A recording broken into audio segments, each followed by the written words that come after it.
daily soccer podcast with the Global Sports Podcast Network. Welcome back to the Daily Newcastle. Today we're going to be looking ahead at Newcastle United's trip to the Stade Vélodrome and the opposition waiting for them in the form of Roberto De Zerbi's Olympique de Marseille. Now, we're well into the 2025-26 season. Ligue 1 has taken shape and the new Champions League phase is in full swing. And Marseille under De Zerbi are no longer a theoretical project. They are a very real, very dangerous football team. Let's break down what Newcastle can expect on November 25th, both on the pitch and for those travelling, off it as well. First, the big picture. As of Marseille in the early November, they sit second in Ligue 1, 12 games played, 8 wins, 1 draw and 3 defeats. 28 goals scored, 11 conceded.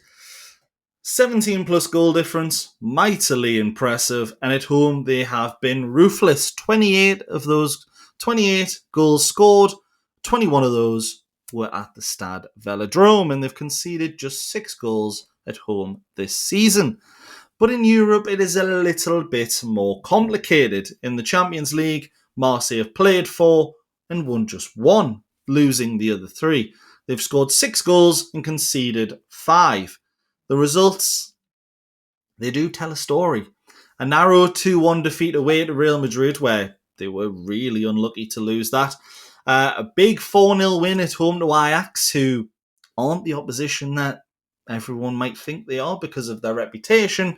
And then 2 narrow defeats, another 2-1 loss away, this one to Sporting Lisbon, and most recently, a 1-0 home defeat to Atalanta, which Newcastle fans will be looking at and thinking, if they can do that, why can't we? Now, Marseille are competitive, but they are inconsistent in Europe. They're dangerous, but not yet clinical at this level. But for Newcastle, it means just one thing. You're facing a side that is flying domestically and absolutely desperate to put itself back on the European map. They're almost doing the opposite of Newcastle United, actually, who Newcastle have struggled in the league so far this season, but in the Champions League have been a different story, consistent and grinding out wins. But for Marseille, let's talk personnel. This is De Zerbi's Marseille 2.0, and the squad has been reshaped pretty heavily since his first season. With the spine, you've got Geronimo Rulli, who has firmly established himself as number 1. He's crucial for them in regards to build-up play. Having a goalkeeper that can just spread the ball anywhere is absolutely essential when you're a ball-playing side like Marseille are, and he's absolutely fantastic. But then at the back, you've got a mix of ball players and a few warriors in there as well. The captain, Leonardo Balerdi, Newcastle fans will be aware of because we were linked with him in the summer. But there's also Benjamin Pavard, who many might remember from that brilliant World Cup goal against Argentina for France. He's on loan from Inter Milan. And Naif Agard, who was recently signed from West Ham United, didn't quite do it in the Premier League. Part of the Morocco side, which was absolutely brilliant in recent tournaments, and is definitely a very different player to one we might be aware of from his time in the Premier League. But they also have options such as CJ Egan-Riley, who signed from Burnley, Facundo Medina, Emerson Palmieri, and Michael Murillo. So no matter who they play, there's quality there. But that is a back line designed to not just defend, but to play as well.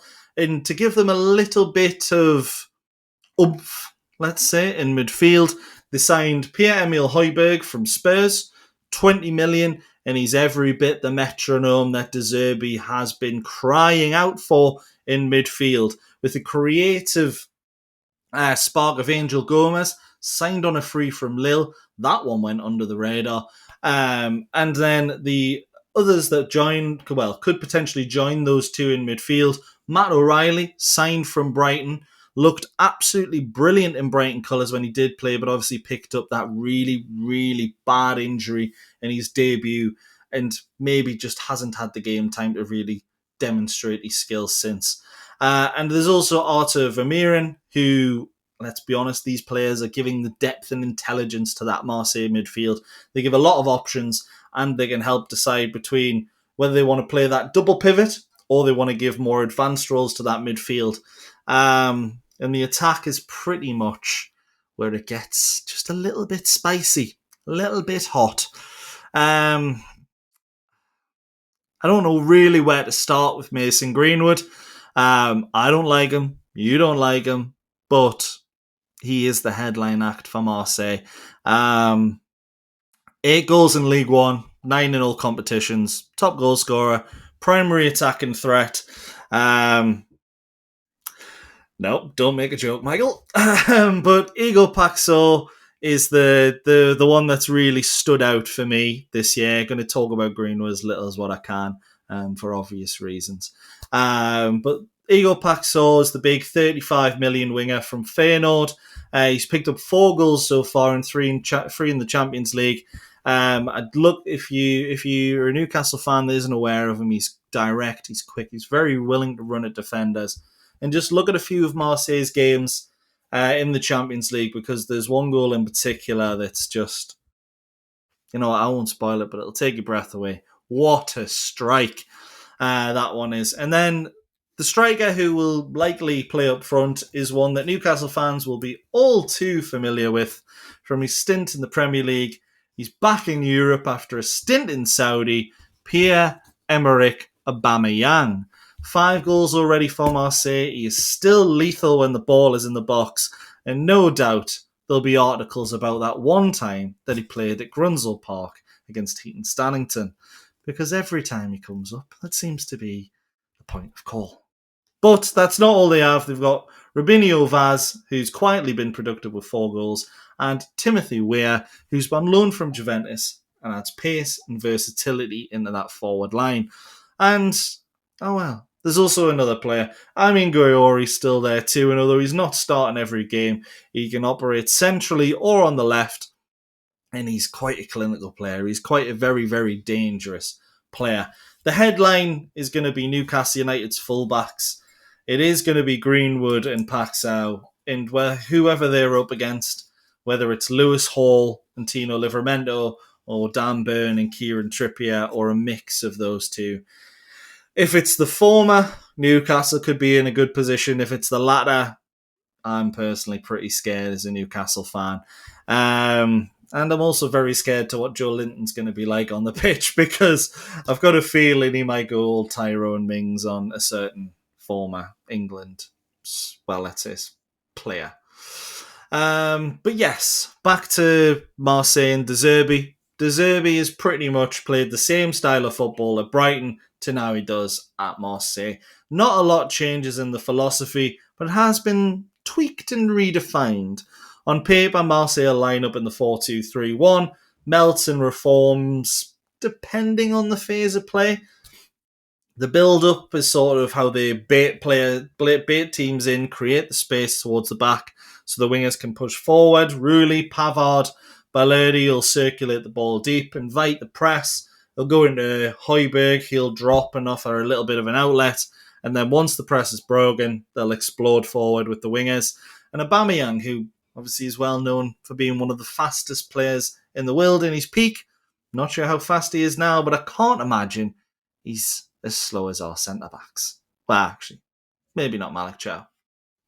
But Pavard will often step into midfield with the ball. Emerson will tuck in on the left to create a temporary back three. And the other fullback will push high and wide, basically stretching the pitch as much as what they can. And then you see the front four, Paxao, Greenwood, Gayorio, O'Reilly, and then Angel Gomez as well. Gomez and Højbjerg, they'll create a double pivot. O'Reilly will step in there as well where he needs to.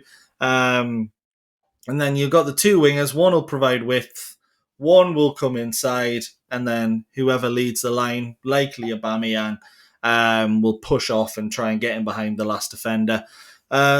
Greenwood He rarely hugs the touchline. He will behave as that second striker, cutting inside as much as he can onto his stronger foot. He'll look to combine and shoot.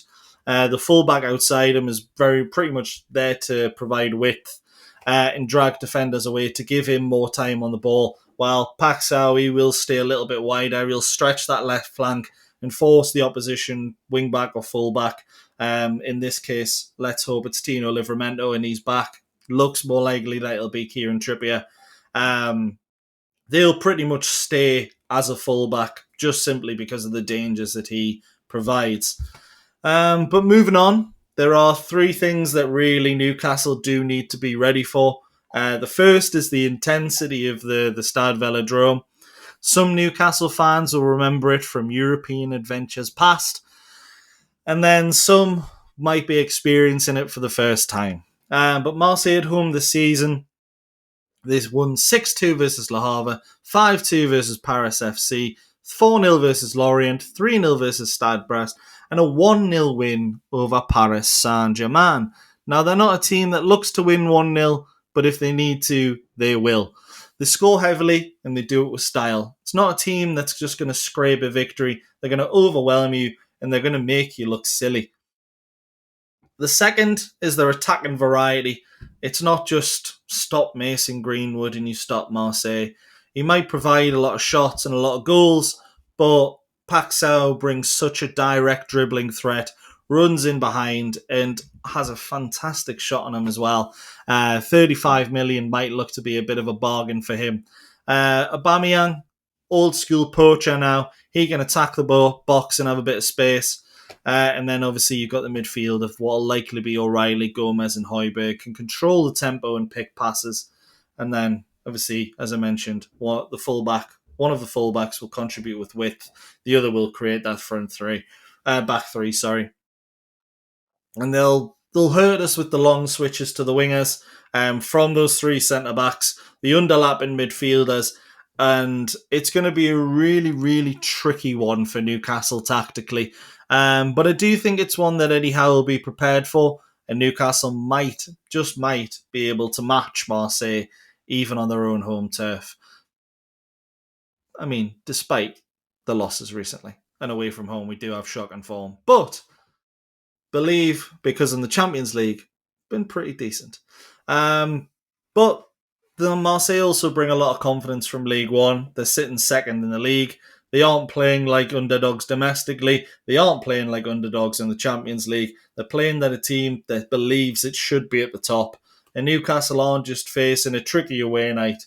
They're facing a side that fully believes it should be in the Champions League knockout rounds, in one that could easily knock Newcastle out in a knockout round going forward. Where can Newcastle hurt Marseille is probably the next bit. As with all Roberto De Zerbi teams, they're not impossible to beat. They live on the high wire. They live risky. They live dangerous. They have that high line. They push up as a unit. The defensive line sits pretty close to the halfway line. If they lose the ball and Newcastle counter press perfectly, there's suddenly 30-40 yards of grass behind the back line where the likes of Anthony Elanga and Anthony Gordon can push forward. You already saw that with Kylian Mbappe at Real Madrid, and Sporting Lisbon managed it pretty well as well. Atalanta weren't even at their best, really, when they managed a 1-0 win at the Velodrome, and they were just brutally direct when chances appeared, and it did work. So it's clear that Marseille struggle with our direct runs in behind, which Newcastle will need to do, and we have done for bits of this season. Quick combinations after regaining the ball could really expose Marseille's structure. We got it right once against Brentford, and it led to the goal from Barnes. And players like Gordon or Barnes, depending on which one of them starts, Elanga on the other side, hopefully Yohan Wissa could really have some attacking joy in Marseille. And then again, it's one of those where the transition is going to be vitally important for Newcastle. When Pavard steps up, Emerson tucks in, there's going to be gaps out wide. And if Newcastle can force a turnover and play it out wide quickly, then that beautifully orchestrated shape of Marseille could turn into chaos very, very quickly.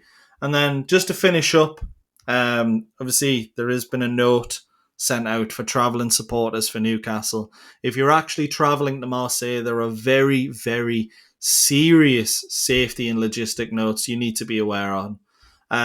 Key points that were in the press release from Newcastle was avoid the Old Port area during your stay.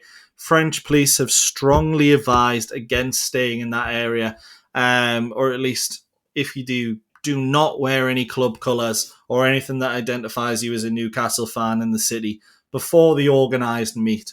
Don't hang flags or banners around Marseille like we do everywhere else. Newcastle might be a really, really safe place for away fans, but Marseille isn't one of them. And the final one was if you don't have a valid match ticket, this isn't Leverkusen. They're not going to welcome you with open arms. Do not travel. And on the match day itself, there's a fan meetup point at Place de la Jolette, and you can gather there from 11 a.m. on the day of the game. But just take the organised police-escorted metro service. First departure scheduled for mid-late afternoon. You're expected to travel by that route. There's no independent routes to the stadium. The police are going to be pretty brutal with Newcastle fans. If you're going, I expect it to be rough. I hope that everyone going on the Newcastle side has an absolutely fantastic journey and nothing bad happens. But we've seen what happens in France.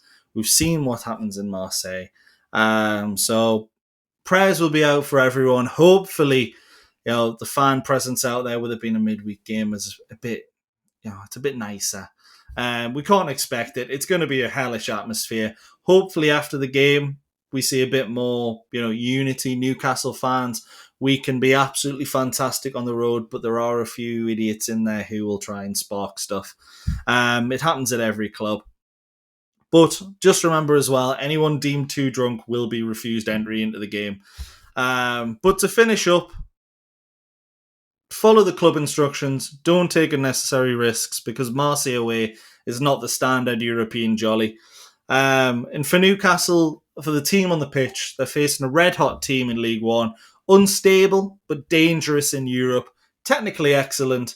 And to be honest, I think we all expect a tough game for Newcastle in Marseille. But it has all the ingredients of a beautiful, classic European night. Tension, risk, tactical intrigue, and hopefully, goals. But that's your mid-season profile of De Zerbi's Marseille ahead of Newcastle's trip to the Vélodrome.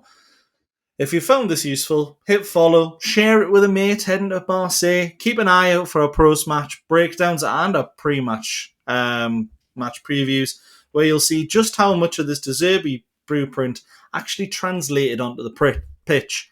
Thanks for listening. Enjoy the game. I'm going to go sort my voice out because I can't get a single word out now. But for now, see you in a bit.